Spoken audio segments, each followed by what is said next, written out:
Another beautiful day. Your attention, please.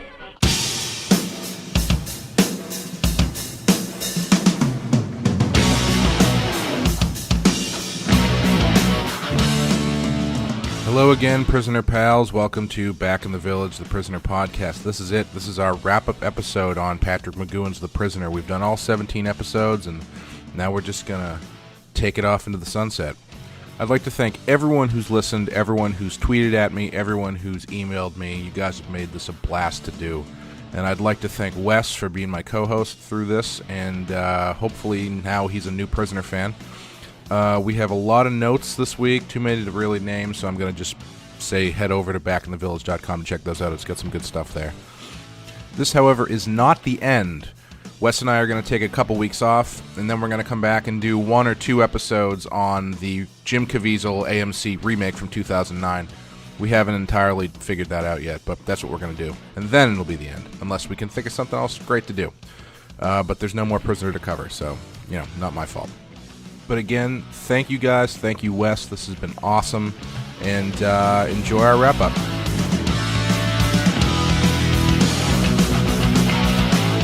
Good morning, good morning. Here we are, born to be kings. We're the princes of the universe here on the Highlander podcast. Grand proclamations. Jesus, let's get started. Yeah, it's the last one, Clay. This is the finale episode of Back in the Village, the Prisoner podcast, for now anyway. Yep. I am Clay McCormick from EatDeadMeat.com, and with me, as always, is Wes Teasdale from the Penske File. How you doing, Wes? Good, Clay. This is our own personal fallout. Yes. We will not be friends after this. This is over. It's done. We're going to go down the tubes of separate life and then end up in orbit. I'm going to ditch you on the highway and then drive home with my new midget butler friend. Running and holding hands.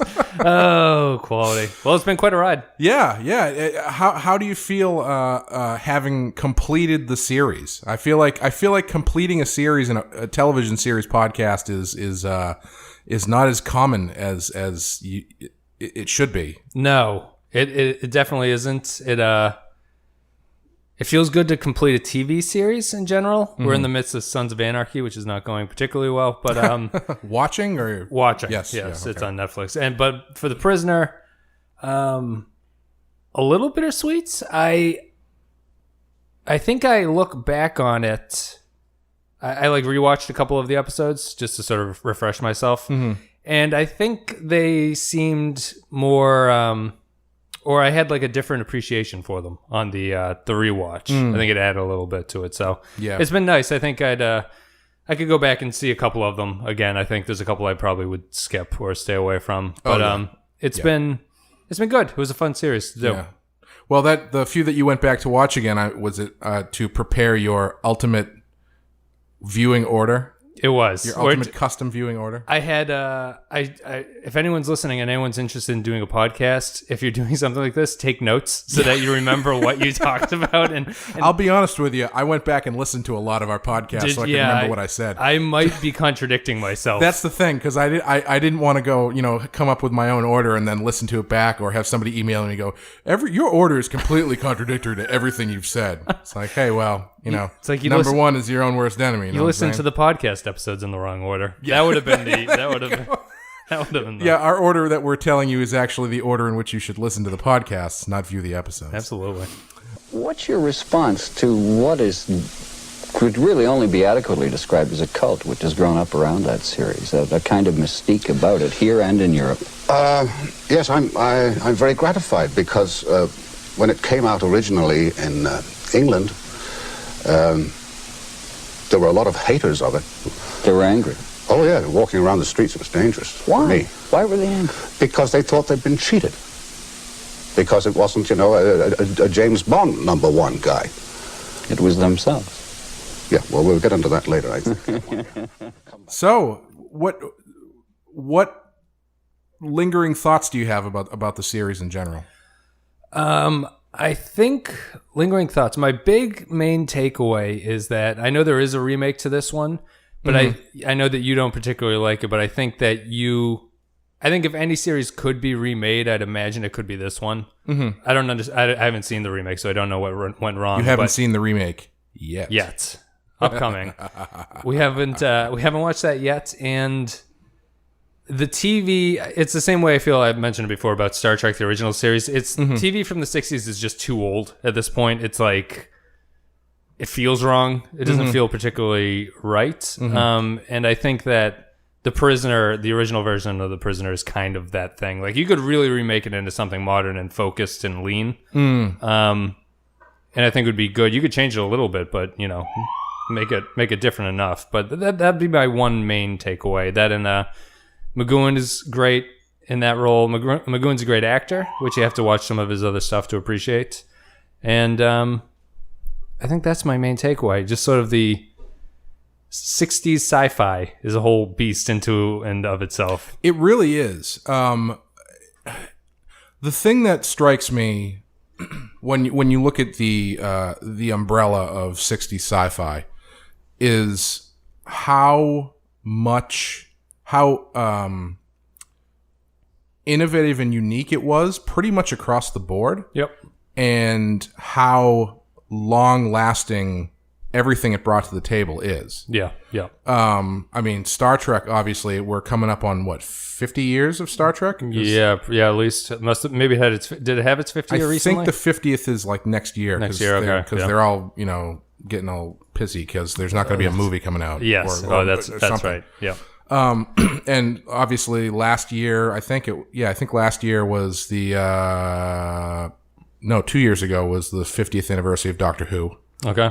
And Twilight Zone, I consider that kind of sci-fi sort of. Oh yeah. Oh, absolutely. I mean, Twilight Zone is one of the most influential things ever made, like in fiction in general. Yep.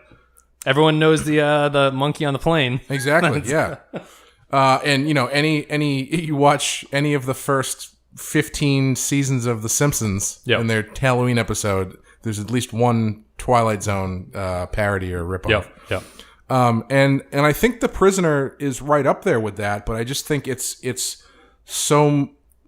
not as well known as the other one, so the stuff doesn't stand out. I mean, we've been getting a lot of emails this past week, for the contest, but the people who've been emailing in about the contest have also been saying how much they love our show and how they're, really disappointed that there's no more episodes. Hey, don't take that up with me. Yeah, take that up with Patrick McGoohan. Or what's the producer's name? Lou Grade? Lou Grade. Yeah, dig up Lou Grade and take it up with him. Shaken by his bones. Tell him that CBS will buy 36 episodes of The Prisoner. We will stretch this out till it dies. NBC just canceled Hannibal. They got space. They can buy it. No, they didn't. Yep.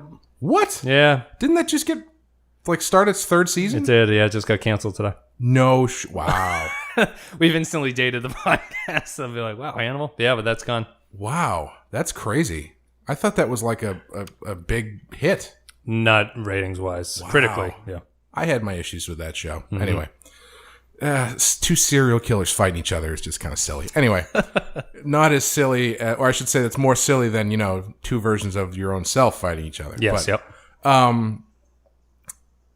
yep. The Prisoner has a lot of a very far reach, but it's such a even now it's still a very niche show. I had never heard of it before we started doing this. Yeah, and I imagine I consider myself somewhat in the know of this stuff. Like it's a favorite genre of mine and everything like that. So I had never heard of it until I heard the Iron Maiden song, "The Prisoner," which I should probably mention since this is our last episode. We've been using Iron Maiden's "The Prisoner" as our opening and closing theme music. Yep. Which, if you listen to the full track, begins with the "Where Am I in the Village" voiceover. Mm-hmm. Which there's a great story behind that because they wanted to do that for the song.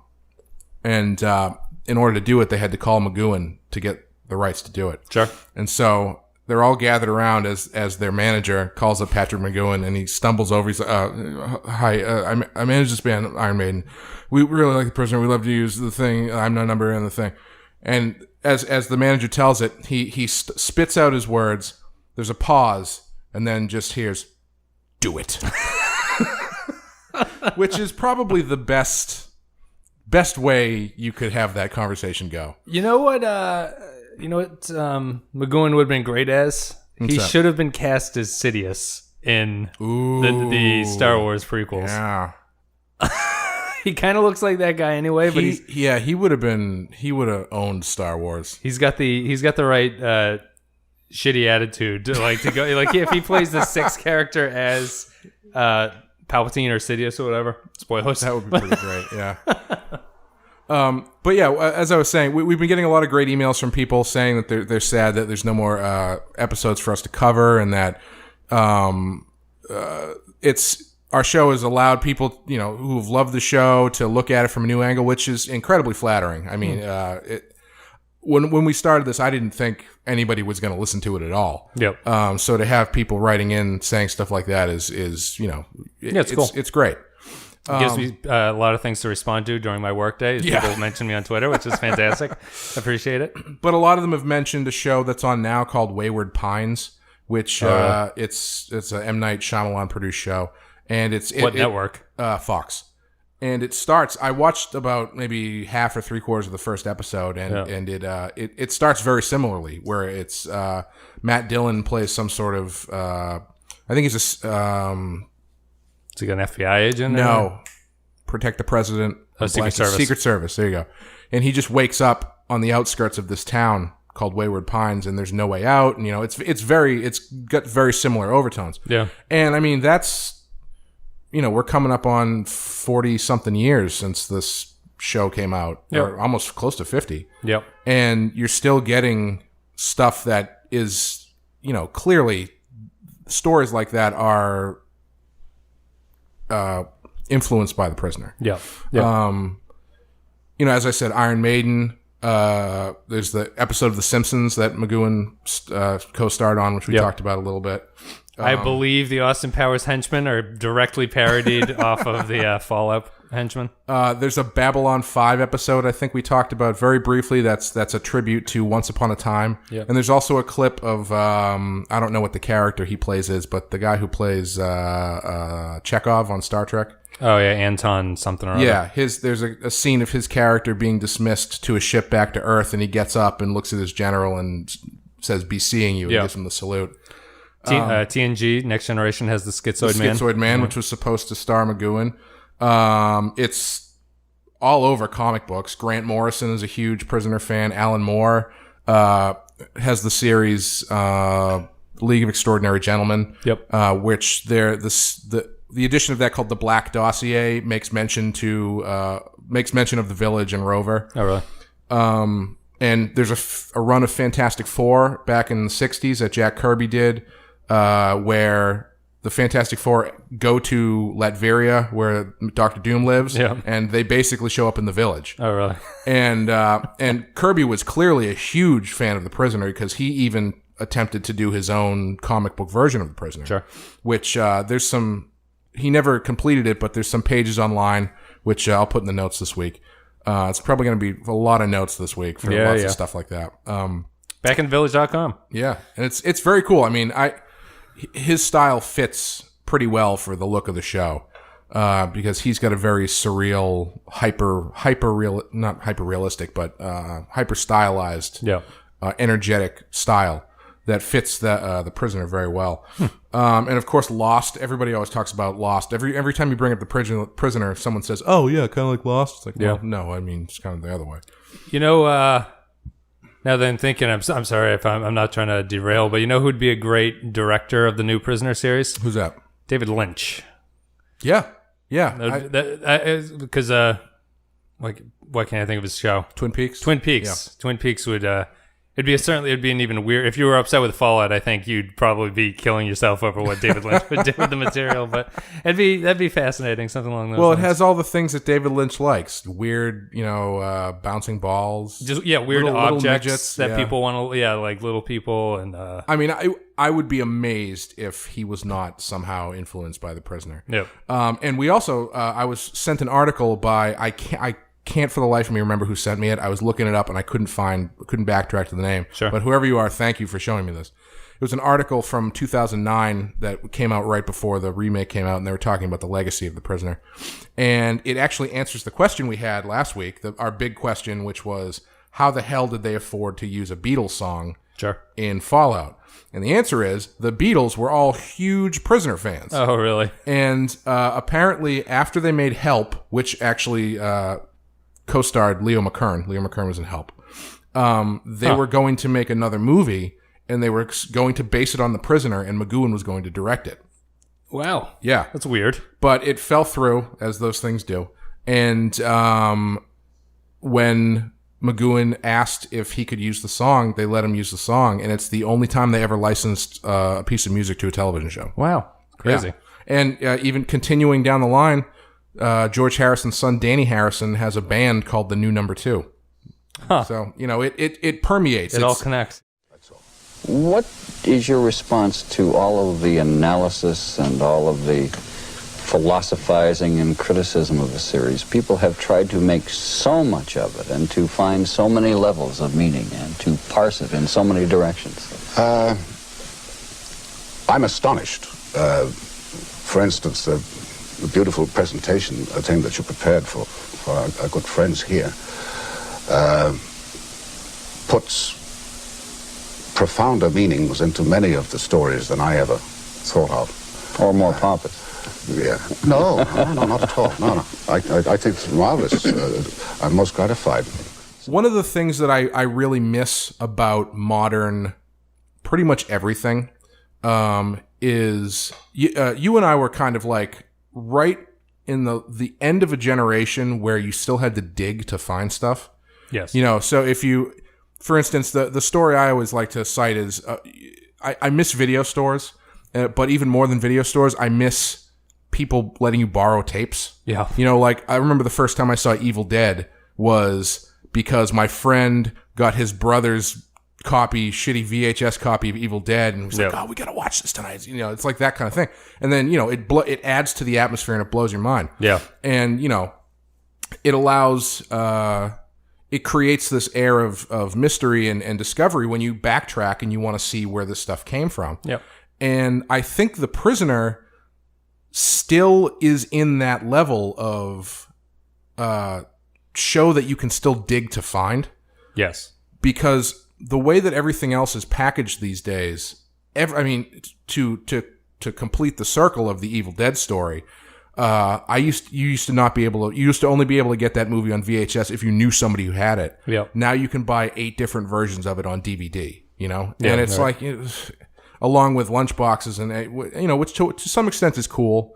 Because you want to have like a cool T-shirt. Exactly. Oh yeah, right, I have my share of nerdy obscure T-shirts. Mm-hmm. Which, if you're looking for some, you should go to lastexittonowhere.com because they are awesome. Oh, we just went to $6 tees today, which is 10 T-shirts for $50, which is quite a deal. Yeah, that's great. They are probably paper thin and will disintegrate the minute I get rained on. Finally, a garment nice enough to be married in. But yeah, I feel like The Prisoner is the last thing that I've really come across where it's well known, but it's not well known enough to have it. It hasn't been exploited yet. It's still enough of a cult niche show where you still have to kind of dig to find it, and when you see references to it, you're like, oh my god, that's really cool, that kind of thing. Well, it kind of came out in. It's kind of a time thing, right? Because it's not of the era of like the 90s and early 2000s when DVDs started and you started having like creator commentary.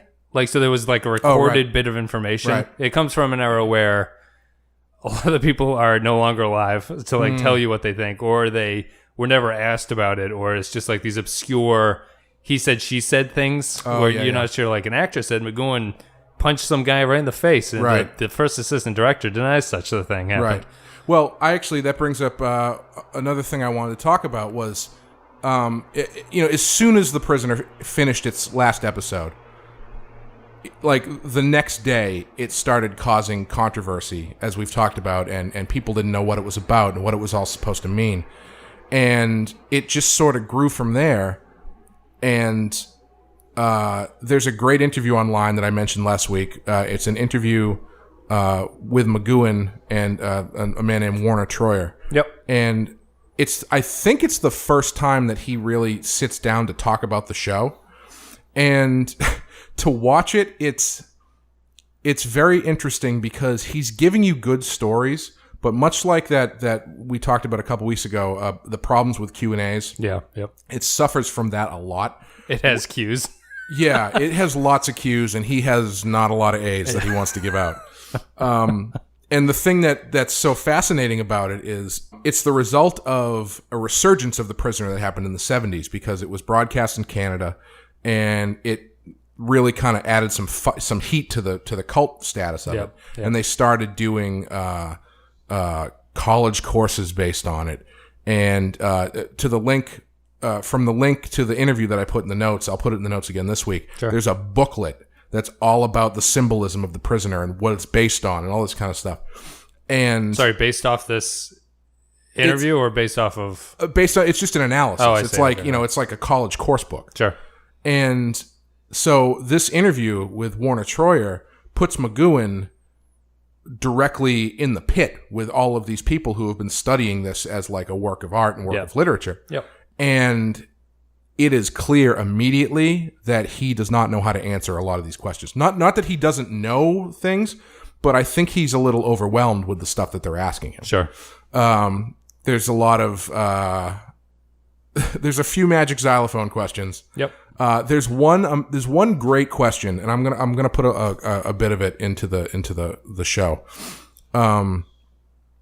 Where after he tells the story about it, he gets out a lot of the good stories about Rover broke down and then we saw the balloons and I said I want 100 of those or whatever, and he talks about that and he gives you good stories. Yeah. And then there's a guy who asks a question who's like dumbfounded, and he says something to the effect of how did you come across the style of this show? Because from what it sounds like.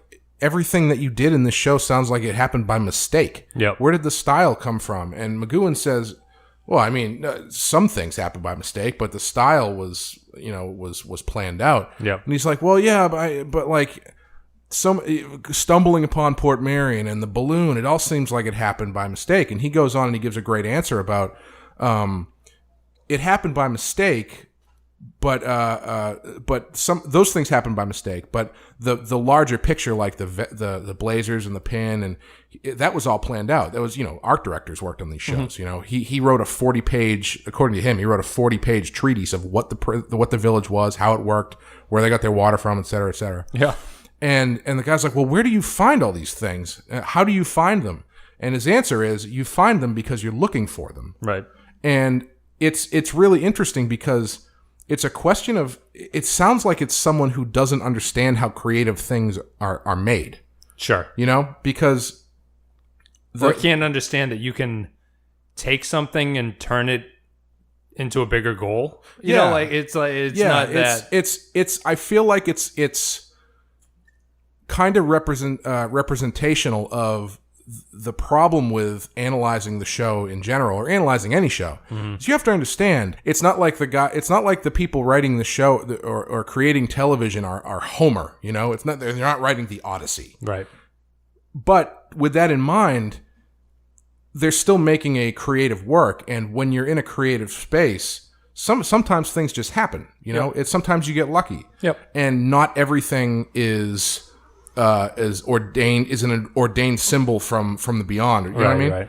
And I found it really interesting that some people just didn't grasp that concept. Like, it was so weird that it had to, or it was so symbolic that everything had to mean something. Well, it's weird because I'd imagine that guy would be similarly blown away if the original rover had worked, and it wasn't a balloon.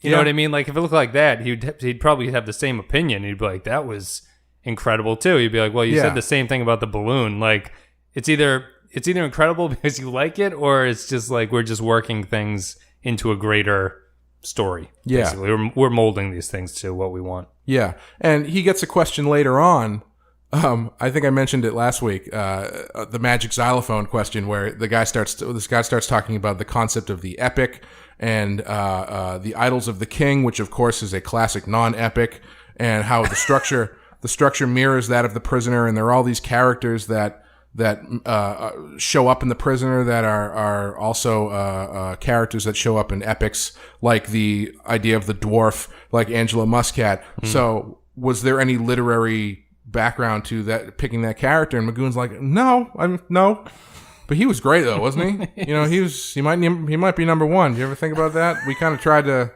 put that in there, maybe, that he was great. That stick, we're throwing some things at the wall. I think that one might. Yeah, and it's but then he does acknowledge. I mean, one of the things he does acknowledge is that you can pull whatever you want out of the show. Yep. And I wonder if this episode was the genesis of his more or less silence on it. He talks about it. There's a couple other interviews you can find of him talking about it, but he talks about more or less the same stuff. It's kind of the same story. Sure. And the longevity of the show and the longevity of anything like this, I think, is perpetuated a lot by the fact that you don't have all the answers to it. Yep. Because that's what you find fascinating. Like I said last week when I gave that, bullshit about him, the Ghost of Christmas Future idea with the I don't know. No, I don't think that he did that on purpose, but you can read it. You can read it however you want. Sure. And there's an art to vagueness. Yeah, and I think he's managed to create something. It might be like the last of the true cult series. Mm-hmm. That even they tried to remake it and they couldn't. I mean, I feel like all of my favorite cult things are being remade, like The Wicker Man, which they failed at that too. But you can Some judge. would say they succeeded. If you're interested in comedy, you would say that is a roaring success. Some would say they succeeded, but not the bees. But yeah, there's a certain you can kind of judge an original's uniqueness by how poor the remake is. Yes. Yeah. And I think it's if you're looking for something in that vein that's not spelled out for you, that's a little bit weird, that still has that feeling of what the hell did I just watch? I found this weird tape. It's got this weird show on it. And The Prisoner is the way to go. Yeah. Yeah.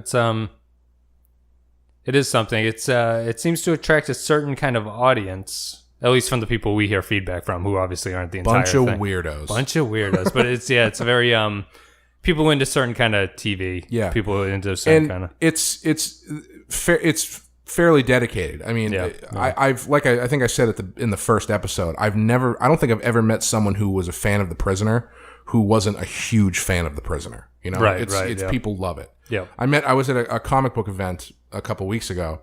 And I was talking to a comic book writer, a fairly well-known one, and we started talking about The Prisoner, and he was like, that's my favorite show of all time. Yeah. I've been to Port Mary, and I've done, I was like, geez, well, that's pretty awesome. Yeah, yeah. It's a very, because I probably, to be honest, I probably wouldn't have stuck with it if I'd have watched, if it was on Netflix or something, I was like, what the hell is this? Yeah. And I watched, Arrival, and I was like, I don't think I need to watch that anymore. Probably just because it's a little bit old, and also because it's a little bit, just odd. I think it sinks into you. It sort of soaks in. Oh, absolutely. Yeah. And I think I mentioned this in the first episode as well, but it took me a long time to get into it. I watched Arrival, and then I didn't watch another episode for almost a year. Yeah. And then I started it again just because I felt like I had to. Right. And then it hooked me, and I was like, oh, okay, this is what this is about. How did you feel about the response to The Prisoner when it was first shown in Britain? Delighted. I wanted to have controversy, argument, fights, discussions, people in anger, waving fists in my face, saying, how dare you? Why don't you do more secret agents that we can understand? I was delighted with that reaction. I think it's a very good one. So, with that stuff in mind, we thought we would talk a little bit about some of our favorites and elements of the show that we've covered. The first one is, who's your favorite number two? My favorite number two, this is the hardest question, I think. Yeah. While I was going over it, I I think if you were putting odds on it, like Vegas would put McKern as the favorite, I'd assume. I was just rewatching bits and pieces, and I'd have to go with Anton Rogers. Ooh. Would be my favorite. From A, B, and C? Schizoid. Schizoid, yes. Schizoid, sorry. He's the one with Curtis. He had the right level of smug. I liked his take on the sort of cloying, a little bit smug, very like schoolboy preppy. Right. I just appreciated that performance. I thought he was annoying, but I was like happy when he was in the scenes. Yeah. Yeah. I have to go the lame vote and just go with McKern. Yep. Because I mean, I can't. He's so good, and he matches McGoohan's energy so well. Yep. That it's hard not to love him. But if I had to pick another one, just because, I think I would go with Colin Gordon, who is the one from A, B, and C. He's in the 2 episodes. Yes, he's in the general in A, B, and C. Okay, yeah. Because I think, specifically for me, it would be Colin Gordon in A, B, and C. Okay. Because I think he does number 2 cracking up better than anybody else. Okay. Because as they get towards the end of A, B, and C, he really starts to get frayed and gets desperate, and you know, there's other episodes like Hammer into Anvil and mainly Hammer into Anvil, where it's really they really have to go for it, and they kind of go. Yeah, it does. I don't know if that was that actor's problem or whatever. Yeah, mine. I sort of ranked them. McKern would be my 2, and then Darren Nesbitt would be my 3rd. I sort of which is weird because my major criticisms of TV show stuff is usually mechanical and plot focused. Like, that's my thing. But all my favorite number 2s were really more about the character that they were doing. Yeah. And even though the Nesbitt is probably one of the worst plans, I think, and how it panned out. His performance was unique, and Anton Rogers I thought was unique, so those would get my votes. Yeah. I like Anton Rogers. He's a good one too. Yeah. What about favorite episode? So not necessarily the best, but if there's one that you would go to again to watch. My favorite episode is Many Happy Returns. Yes. I thought that one was the most unique. It was the most cinematic out of everything. I like the twist at the end with I thought that's like a great, it's sort of cliche, but it's a great representation of what 2 is, basically. Like, a 2 is always the person you sort of least expect, or like 2 is capable of being anybody. Number 2 is anybody that can be in your world. Right. And I just like I like the way it was filmed. I like the way it carried itself. I thought the script was really tight for that one. And it's probably the most words. Right. There's no there's very little mistakes in that one. That episode works on its own. Yeah, it's very tight. Yeah. Speaking just outside of this, but we'll get to it later, I had a hard time placing that episode in my order. That one and Chimes of Big Ben were 2 very difficult ones for me to place. Yes. Is that what happened to me? My hardest one to place would be... Yes, I'd agree with that. I guess we'll get into that in order. But yeah. My personal favorite is Fallout. Yep. And with an asterisk, I would say the double shot of Change of Once Upon a Time in Fallout, just because I feel like I think I said this last week. It's the most quotable episode. Yep. It's got so many different parts to it that are just fun to watch, and it's for someone who, if you're familiar with the show, just the wackiness of that finale just kind of sums everything up. Yep. And in just this really strange package that I really, really like. And I mean, I love the music choices and stuff. And it's just a lot of fun to watch. And asterisk, Once Upon a Time is the same way, just because I love watching those 2 guys just spar with each other. Yeah, you kind of have to watch those 2 as a package deal. Yeah, they kind of come with each other. Yeah. My Many Happy Returns was my 1. My second favorite is Living in Harmony, and third is Fallout. That would be how I would rank them. That's a really interesting top 3, because I think I don't want to generalize, but I feel like a lot of people wouldn't give you those 3 together, or in their top 5.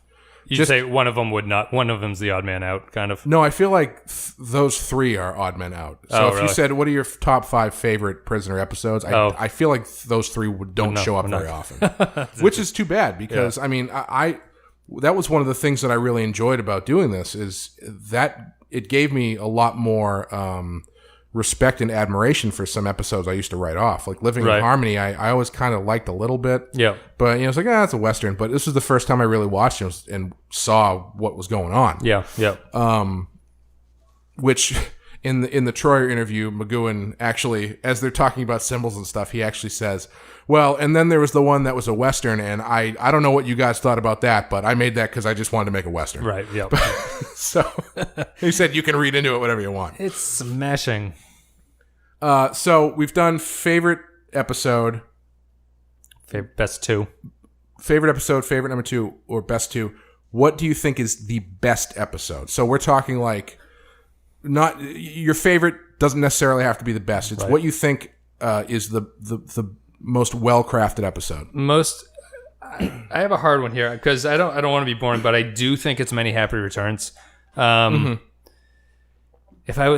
I think I'd have to. Many Happy Returns didn't have any mistakes. I think that would be that's like my except maybe leaving the guns in the room. With yes, it has a little bit of character weirdness.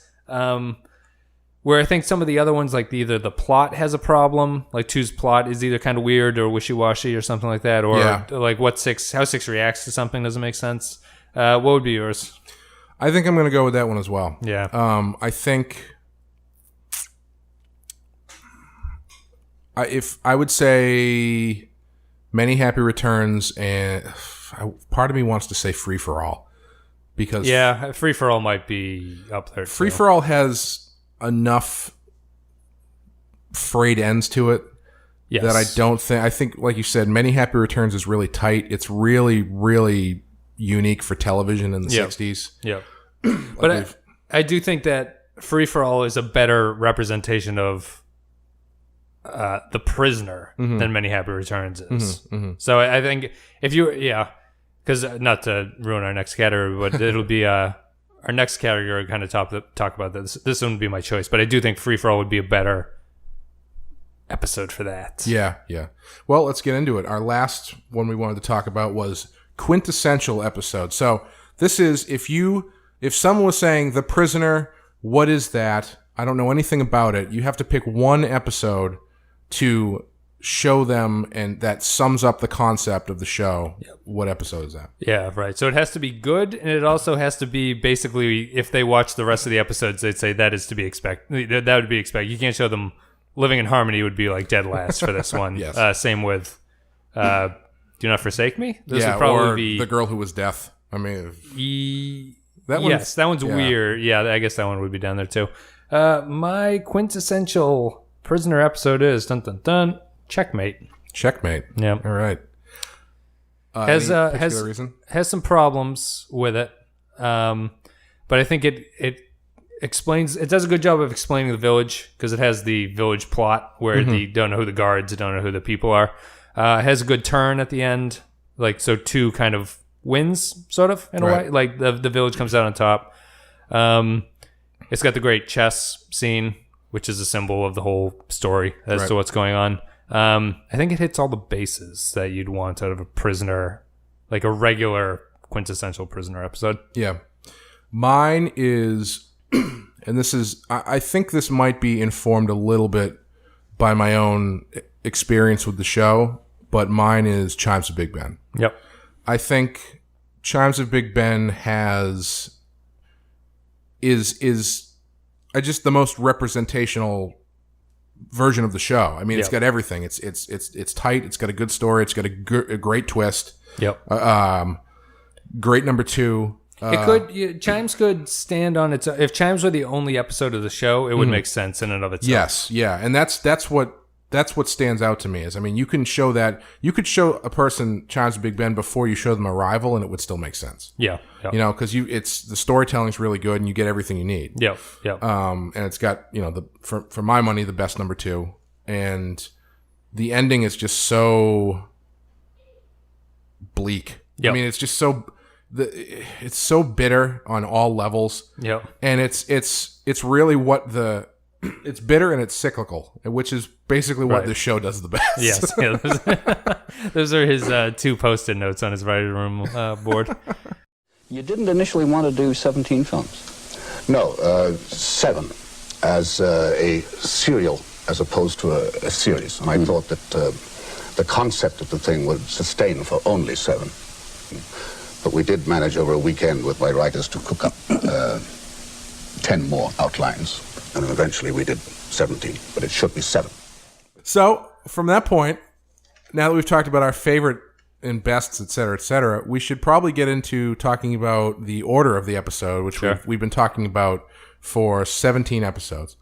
And the reason we're doing this is, well, I want to be on Wikipedia is while we're doing this, but we unfortunately didn't get together and hack out our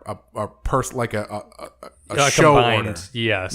Yeah. That's the one of my. I watch a lot of YouTube, and one of my things that drives me crazy. There are people who do like top 10, but there are like 4 people, so they're all doing their own top 10, and then it's like, this is not a top 10.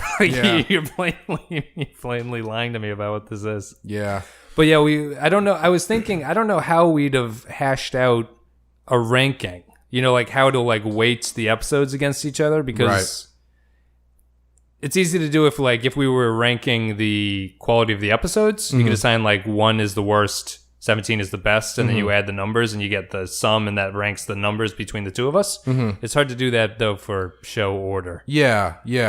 And I think, and the thing that kind of kicks off this question is, I don't know if they were the first people to do it, but in the 80s, as another resurgence of the show, in San Jose on a channel called KTEH, it was the San Jose affiliate of PBS, they were playing The Prisoner, and it was hosted by a man named Scott Appel, who was a film critic and science fiction critic. I guess he was friends with Philip K. Dick. So he knows his sci-fi. And for this playing of the series, he constructed his own run of the show, which according to him was done in a very deliberate manner. It was broken down into 3 acts.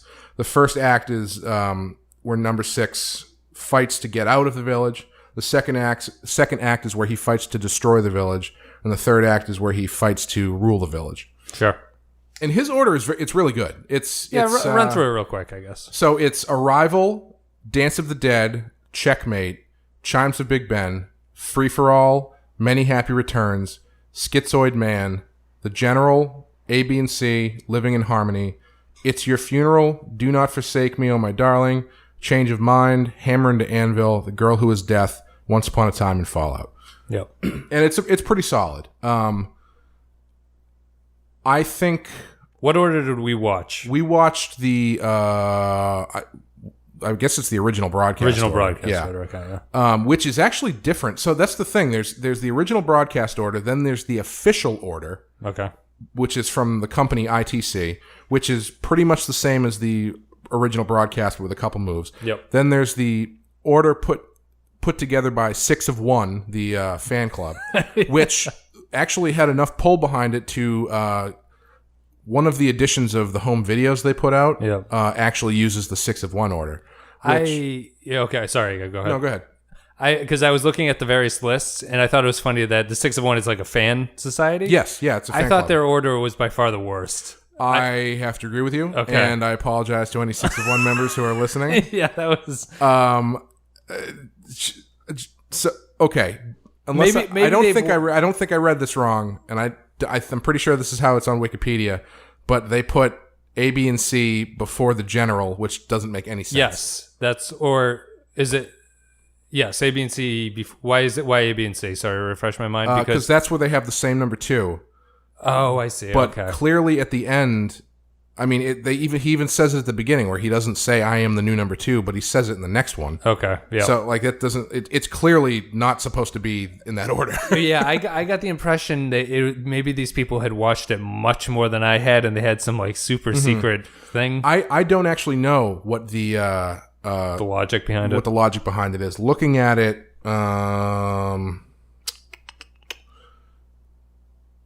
Yeah, I mean, it's... What are the first 5? The first 5 are Arrival, Free for All, Dance with the Dead, Checkmate, and Chimes of Big Ben. See, Free for All doesn't go that early. That's that. Like, I know. Okay, interesting. I know a lot of people think Free for All goes early, but it doesn't. All right, we're gonna have something to talk about when we get to ours then. Okay.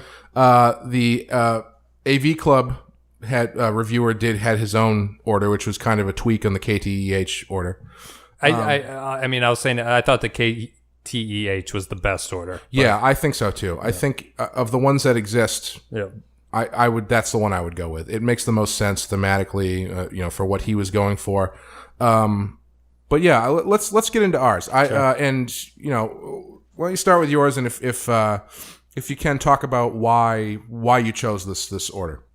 My thought process is really I divided it into 2 halves. It's basically him trying to get out of the village is the first half, and then sort of him accepting things is the second half. Mm-hmm. And the dividing line is hammer and anvil. That's when things flip. Okay.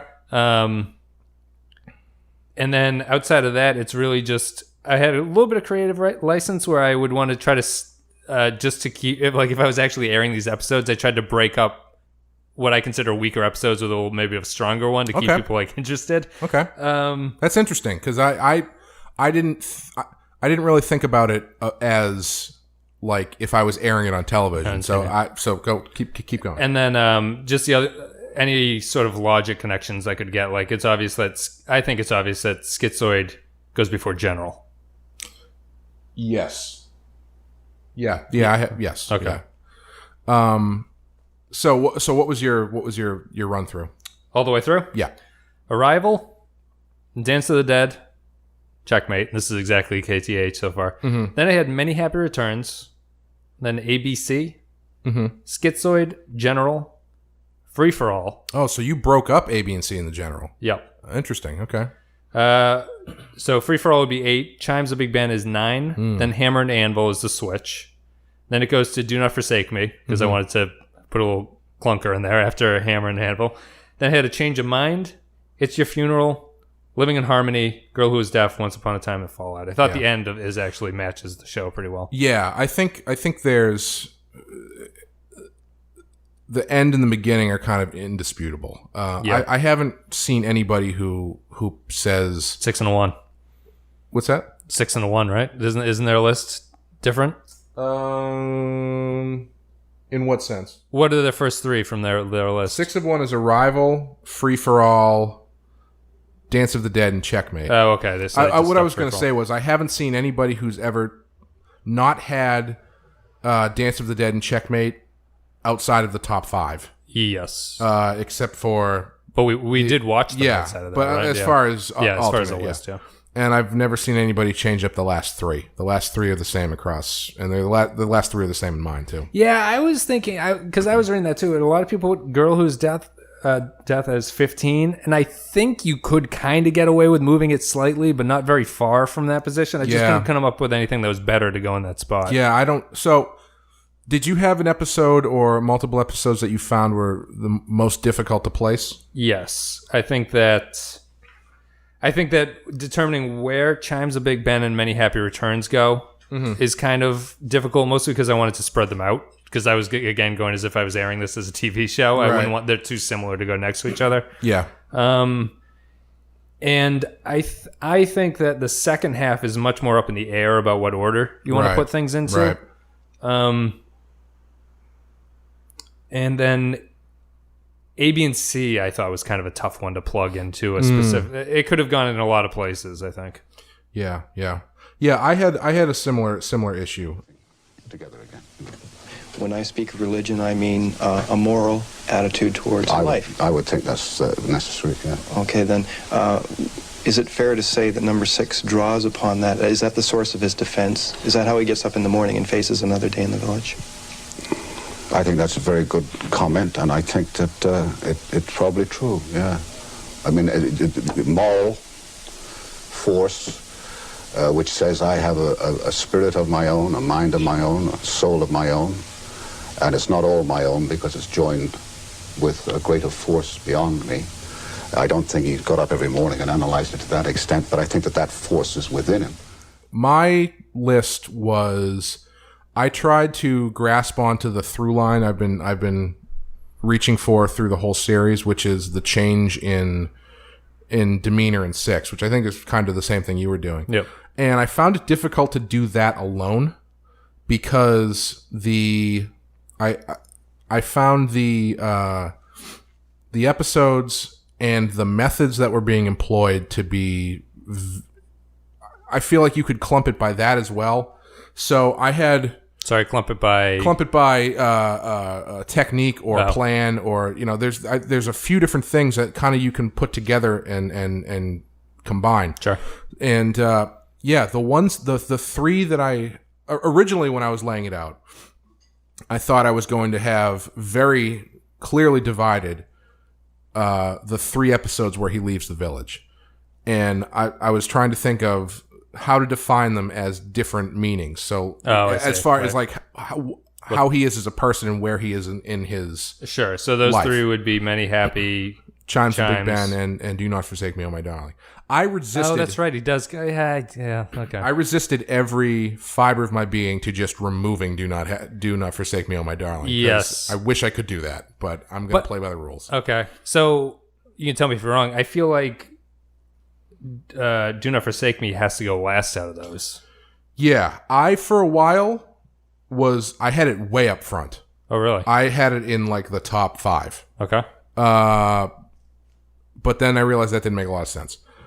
So basically, you know what the problem? I sort of had. I wanted to move that one just as like a sort of tile to be like, I need to put this in between 2 stronger episodes. Yeah. The problem with it is 6. It's really just the ending where 6 wakes up and pops up and explains and is very like, haha, I'm back in the village, which makes no sense early in the run. Right. Especially after if you have that and then you next go to Many Happy Returns or something where he's like gleefully getting out of the village. It's like, that didn't make any sense. And also the whole episode is kind of stands out as an anomaly because they're using him for something external. Yeah. Which doesn't happen in any other episode. Right. And he wants to come back. Right. Like his drive. And then when he gets back, he's just kind of like, nah. Yeah. So my placement of it was based entirely on the ending of it. I see. So the way that I laid it out is actually kind of similar to the KTEH order, but the way I was thinking of it, as I said, was the way he changes, the way number 6 changes throughout the show. Sure.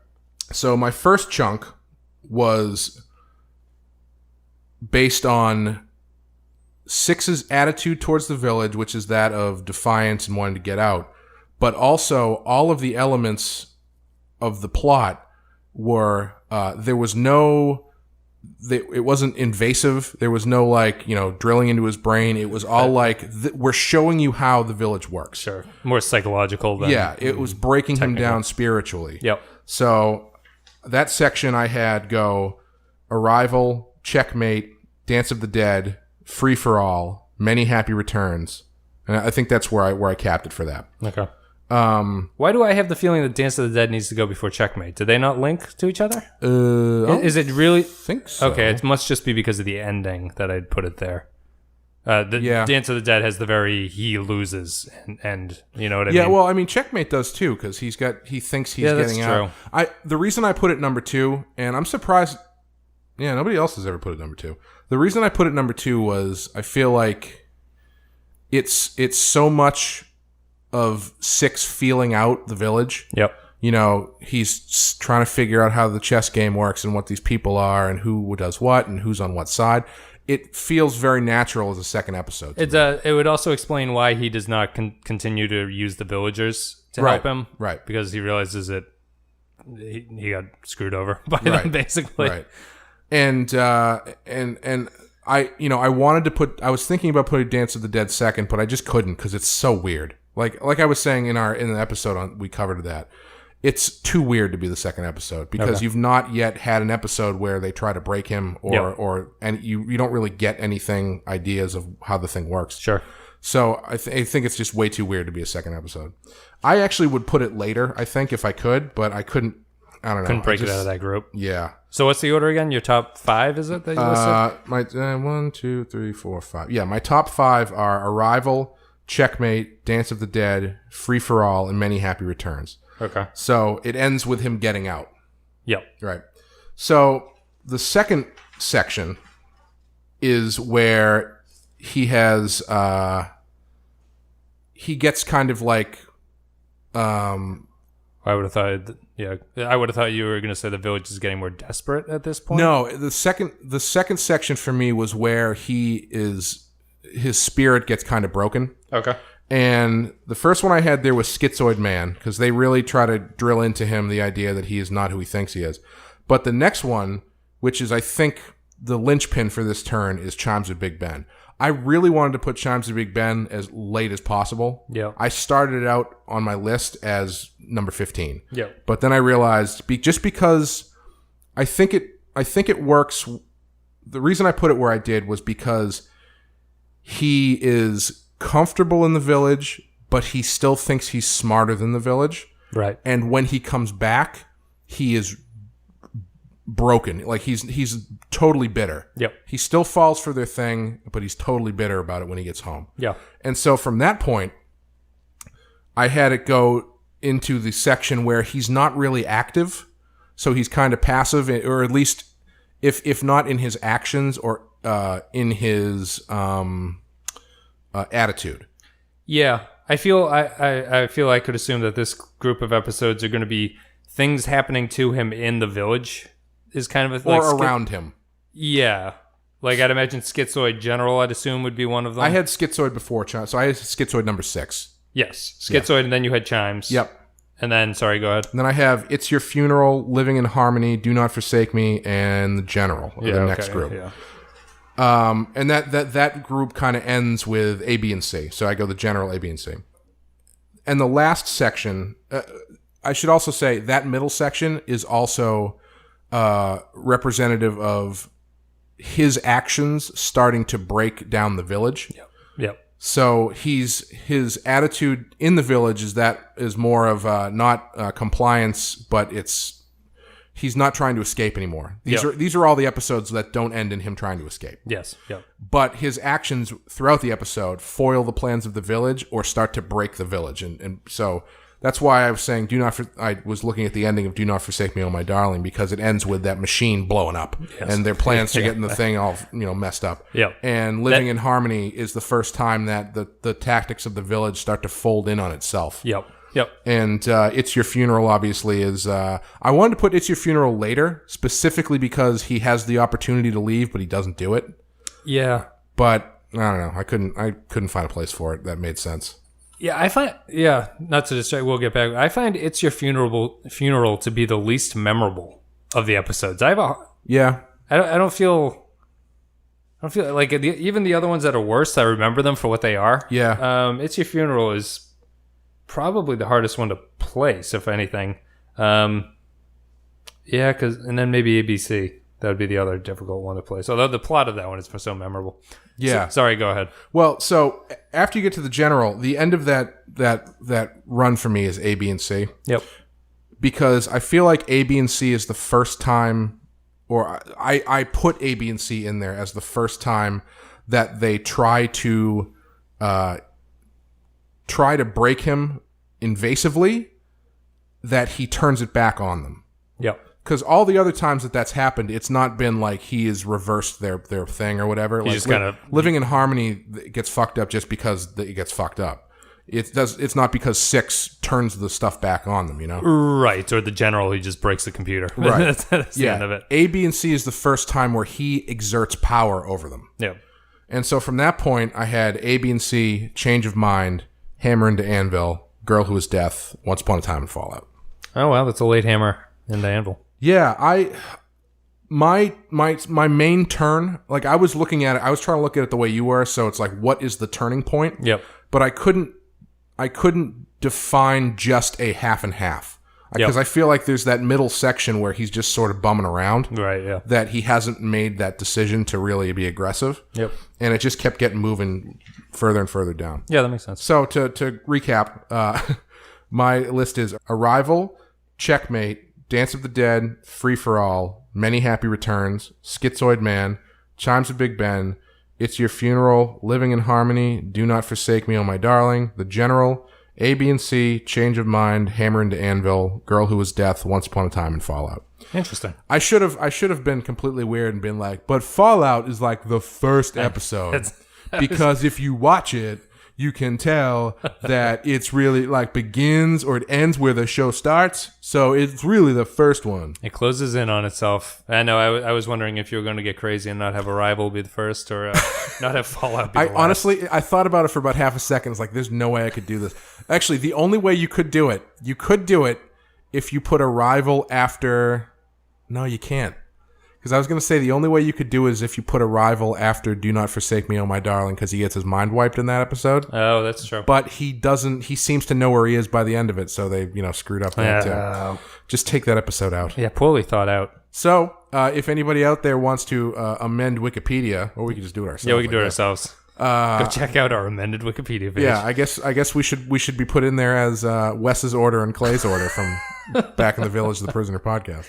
What's Sorry, you didn't ask it, but I'll ask it. What's your least favorite episode? My least favorite. Oh, do not forsake me, oh my darling, easily. Okay. If I had to pick another one, you go first. Yeah, my top 3 would be Do Not Forsake Me is kind of just the LeBron MVP. You feel bad giving it to it. You're like, well, everyone gives it to. I don't feel like doing that. I don't like. It's like where everybody in the cast just made a fart noise. Yeah. You get it. I didn't like The General. Yeah, I remember you didn't like that one. Yeah. And I think the other one that wouldn't work for me if I were to get rid of them would be probably It's Your Funeral. Yeah. Those would be my top 3 worst episodes, I think. If I had to pick one as my least favorite that was not, honestly, I mean, if you go by ones that I watched the least, well, I mean, part of me wants to say Arrival. Oh, really? I rewatched Arrival and I liked it. Did you like it more? Yeah. I don't know. It's tough. I guess because, again, I remember watching it through the first time and I felt like it just dragged so much. Maybe it's that first bitter, that first taste is the thing you remember or something. But yeah, if you're going by episodes that just don't work, Arrival works. Yep. What they're doing, they get it across. They do it well and it works. Yep. If you're going by just episodes that aren't good and don't work and kind of fart out their ending, I would say probably It's Your Funeral. Yeah. Anyway, I would go with It's Your Funeral. Yeah, okay. Just because it's, yeah. Well, yeah. I would give a runner-up, actually, to Hammer into Anvil. Oh, really? Because I really like the concept of that episode. I just don't think they execute it that well. Yeah, I agree. That's one. It's the greatest good idea, bad execution divide. That episode I could put on in the background and really enjoy it because you kind of get the staccato moments of Six being a dickhead. Yes. But if you actually sit down and watch what's going on, it doesn't really hold up. It's very I feel like you could set Hammer and Anvil to like a Peter and the Wolf thing where you just had like if you had music and they didn't actually say anything. Like when he's walking through and he catches the pigeon, and then when like number 2, it's the wolf music or whatever. They pull out the laser that just kills pigeons or whatever. But those would be my top or my least 3. Yeah, honestly, there's 2 things. I went through and I was watching the KTEH bumpers. Oh, I didn't even mention those. I should mention those. Okay. When KTEH did their run of the show. Scott Appel did an intro and an outro for every episode, and he talks about trivia and he talks about symbolism, et cetera, et cetera. Yep. And they're really great, and you can watch them all on YouTube. I'll put those in the notes as well. Sure. But as I was watching it, he kept talking about Change of Mind, and I could not. We just watched it like 4 weeks ago or something. Yes. I could not for the life of me remember what the hell episode that was. Change of Mind. Can you remember what episode? I don't think so. Change of Mind must be. It's a later one. Why? Change of Mind. It's the lobotomy episode. It's the one with the styrofoam. Yeah. Okay. And I realized every time I hear that, I can never remember what the hell episode it is. Okay. First I think it's Do Not Forsake Me, Oh My Darling, and then I remember that it's not, and then I can't remember what episode it is. Right. And I do the same thing with Checkmate because when we talked about Checkmate, I remembered. This episode is I can't remember anything about it. Huh. Like and the more I think about it, it's like more stuff that I just don't like. Like because I really like the first half of it, And then the rest of it kind of... Bleh. Yeah, it's funny. I think the earlier in my run, like my order, are the more memorable ones, kind of. Like the Dance of the Dead. I remember Checkmate as like the chess game and everything like that, and that spurs off like Many Happy Returns. I remember ABC is very memorable. Yeah, it's when you start getting into the later ones, like Change of Mind, Funeral, Do Not Forsake Me. Even is kind of like I don't really. It's like it because it was bad, but I don't. If someone was like. If McGoohan was in that episode the entire time and they were like, what one was that? I would say it's probably the Western. That's the one that has a real-time camera following him driving through Austria. Yes, that's that one.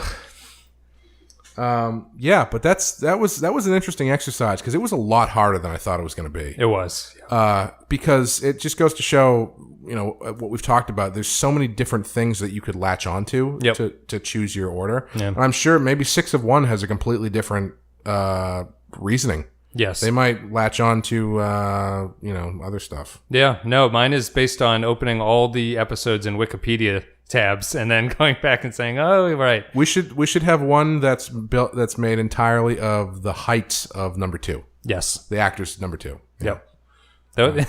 Just any obscure, like, how much would you have been pissed off if you spent all that time working yours out and then I was like, I just based mine on the heights of the actors? Well, I was thinking that it'd be like the 6 of 1 or whatever would be like, remember that guy who, the repairman who came in and like fixed the light or something? Mm-hmm. If they were like, he is also in Checkmate after this, and it's like, you can see him in the background. He must be working a Monday to Friday schedule. So I assume it's like, oh my God. I'm sure that's it. You actually work out an accurate timeline. Well, actually, that was one of the reasons why I kept moving Many Happy Returns back, because I wanted to put that early, like early. Number 5 is still pretty early. Yeah. But I wanted to put it earlier. But then I realized it's like, well, in that episode, he's been gone a year, and you can't. It's like you can't. Yeah. That sucks. If you have him be gone a year in the 3rd episode, it's kind of weird. You know? I put it 4th just because I like his. He has what I think would be a very early reaction to finding the village deserted. You know, like if that was him in the later half, he'd be like, I know everyone's here. Yeah, he would see through that. Yeah. But yeah, that was fun. That was a good episode. You see, one of the things that is frustrating about making a piece of entertainment is trying to make it appeal to everybody. I think this is fatal. I don't think you can do that. It's done a great deal. We have our horror movies and we have our science fiction things. Mm-hmm. The best works are those that say, somebody says we want to do something this way and do it. Not because they're aiming at a particular audience. They're doing it because it's a story they think is important and it's a statement that they want to make. And they do it, and then whoever wants to watch it, that's their privilege. I don't know. We're coming to the end of the series here. We've covered all 17 episodes. Do you have any last thoughts about it? It's interesting. I would just say, again, I think it could be remade really easily. Mm-hmm. The episode order has been fun to go through. It's going to be something I think I can watch every once in a while, just as sort of a remembrance thing. Yeah. But it's been interesting. I wish there were more short run TV things. I agree with you. I wish there was more stuff that, like I think I said this before, but I never thought 24 would make it past 1 season. And I don't mean that because it was bad. No. I just thought it was like, well, that gimmick's not going to work again. Well, I watched the first season and gave up because I was like, we watched, it was 24 is not a binge show because there are way too many ups and downs in one season. Yeah. To the point where it's like, I watched the season, I was like, that's enough. I can't deal with another up and down of. Me and Amy were having this discussion. Do you think Game of Thrones is bingeable? I want to say that's interesting because when I first started watching Game of Thrones, I was binging it while I was working. Yep. I didn't know what the hell was going on. Oh, really? Because I would watch like 3 episodes in a row, and then I would go have dinner, and then I would come back, and I'd put the next one on, and it'd be like previously on Game of Thrones, I would have no remembrance of anything that happened. I think it's tough because so many of the characters look similar, and there's so many characters in that show. Yeah, and they have bizarre names. Yeah, I don't know. It's tough. Because we binged the first season. We watched it on a day. We had like a hurricane. Yeah. So we watched all the episodes that day, which was crazy. But now it's getting to the point where it's like, it's so emotionally draining. I don't know if I'd want to sit there and be like, oh yeah, I need to see more emotionally draining stuff. Like, it's nice to have a week off between each episode so you can not forget, but you can be like, oh, we didn't just see this stuff. Yeah, I know people who felt that way with Breaking Bad too. I'd imagine Breaking Bad, although it's like you were talking moving the goal. Breaking Bad moves the goalpost, or was that you? No, it was Sean Murphy. Yes, Sean was saying that like just all you have to do is just have the climax at the end of the episode and resolve it at the beginning of the next episode, and it causes people to want to be like, I got to see how he gets out of this one. That drives me insane. Sometimes they do. Breaking Bad did it pretty well. Walking Dead is the worst show ever doing that because it's like 40 minutes of garbage and then like one cool thing happens and you're like, now I gotta watch the next one. But yeah, I think if this podcast encourages one person who's never seen the show to go out and check it out, check it out, Sean Murphy. It's on YouTube. It's free. I will consider it a success because I think it's a great show and it's completely unique and it's awesome. And they need to get the Blu-ray resolutions off Daily Motion or whatever godforsaken that website that was. See, that adds to the lore of it too, because like I got the Blu-rays for Christmas a couple years ago or something. They were $20 the whole season, $20. Now they're out of print and it's like $500. Yeah, I watched one high def resolution of them on the internet and it's the way to watch the show. It feels like it adds so much to older TV. Yeah, it really Same with does. the next generation high def resolution. It's like, wow, this actually looks like modern in a way. Just to see their the episode was Once Upon a Time, and you appreciate the lighting. You can't get lighting in the standard resolution. Everything's just a muddy mess. And there's a really nice like purple spotlight they use that in the standard definition it doesn't come through at all. Yep. You can really see McKern sweating. Yeah. You can't see Liam McKern dying on camera. But yeah, no, this has been a lot of fun. I hope you've enjoyed it. Yeah, it's been good. And I hope everybody listening has enjoyed it because you guys have been awesome. You've been sending in a lot of feedback. And a lot of you sent in contest entries for our print giveaway. Yeah. And we are happy to announce that the winner of the number 6 prisoner print is. Before you do that, I don't know if people are aware. Clay is the artiste who drew this print. Oh, stop! And this is Clay's own work. No, stop it! But I don't know if this has ever been mentioned on Twitter, but it is. Clay drew this. It's a great little print, and I'm looking at it right now, and it's fantastic. And congratulations go to. I'll put in some sort of prisoner-related drum roll in here. Take.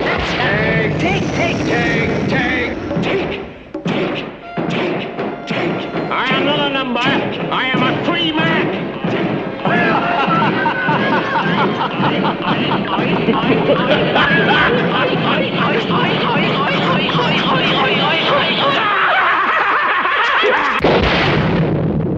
Joy Lucas. Hip, hip, hooray! And hear the word of the Lord. There you go. Congratulations, Joy. Yeah, thank you. If you want to send me your mailing address at theprisonerpodcast@gmail.com, we'll send it out to you. And thank you guys so much for listening. You guys have been awesome. This has been great. And we will leave you with a quote from the man himself. There's nothing else to say, I think, but be seeing you. Be seeing you. But the thing one must never do, which is in some way, I'll say this, in some ways, maybe I shouldn't be doing this, talking to you and to the people who are going to view it and hear it, to explain The Prisoner. I mean, I don't think that they'll understand it. Perhaps they won't understand it any better after this attempt at explaining it, because in myself, I am still getting new interpretations on it, and I feel fortunate that in parts of it, I hit lucky, so those ideas, I hope one can play with them forever. The sky's the limit. Isn't it? I think the sky is the limit. You see.